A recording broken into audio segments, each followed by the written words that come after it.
بص كده على البطاطساية دي شكلها عامل ازاي، دي ممكن تتحول لفكرة مشروع تغير حياتك.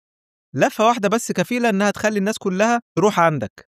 مقرمشة وذهبية، منظرها يفتح النفس من أولها لآخرها. دي مش مجرد بطاطس عادية، ده سحر أكل الشارع الحقيقي. اسمها تورنادو بوتيتو. البطاطس الحلزونية دي بدأت من آسيا وغزت العالم كله.